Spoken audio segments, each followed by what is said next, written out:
Alors, je ne sais pas s'ils ne connaissent rien, ces jeunes, mais ce que je peux vous dire, c'est que dans la rue vendredi, ils avaient l'air assez informés et assez déterminés. Ils étaient entre 30 et 40 000 à défiler dans la capitale, tout simplement du jamais vu pour une manif de jeunes pour le climat.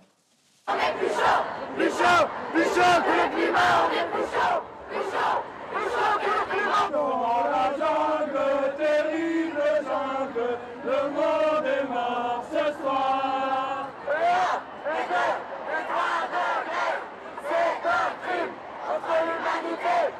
Alors dans le cortège, Michel Serres, j'ai retrouvé l'une des lycéennes qui bloquait le siège de la Banque française le matin à la Défense. Et vous l'avez remarqué vous aussi, il y avait beaucoup de femmes dans ce cortège, beaucoup de filles qui avaient toutes le même objectif en tête, que leur génération soit enfin entendue. En tant que jeune, on veut faire entendre notre voix et demander aux gens qui ont le pouvoir d'agir. Voilà. Je me dis que c'est encore possible, c'est déjà un peu trop tard, mais c'est encore possible. Et si c'est possible, c'est vraiment maintenant, quoi. C'est maintenant et c'est pour ça qu'on manifeste à fond. Je m'appelle Ambre, j'ai 17 ans et je suis là parce que notre génération, on subit ce que les autres nous ont fait subir, la fonte des glaces, etc. Ils font rien pour changer ça et au bout d'un moment, ils nous font des promesses solaires constamment et on n'en peut plus, on en a marre. Du coup, on se révolte et c'est normal. Moi, clairement, je suis chez les cours parce que j'estime que c'est beaucoup plus important. Parce que si je veux avoir des enfants plus tard, je ne vais pas les élever dans un monde aussi pourri que ça. Je me dis qu'il y a besoin de ça pour que les gens ils se rendent compte que nous, on n'est pas stupides, on n'est pas des boutons. Au bout d'un moment, genre, faut nous écouter, faut arrêter de nous prendre pour des gamins sans cervelle. On va arrêter de se laisser faire. On en a vraiment marre.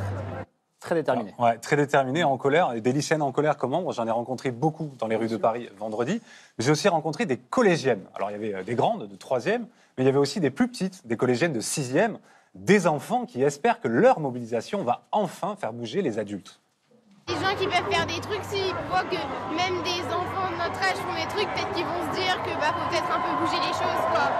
Plus j'essaie de prendre la parole, j'essaie d'exprimer mon opinion, de me révolter, plus on essaie de me faire taire et on me dit tais-toi, t'as rien à dire, t'es une enfant. Et je commence à me demander si c'est pas justement parce qu'ils ont peur, parce qu'ils se disent que là les enfants essaient de nous faire la leçon, c'est qu'il y a vraiment un problème.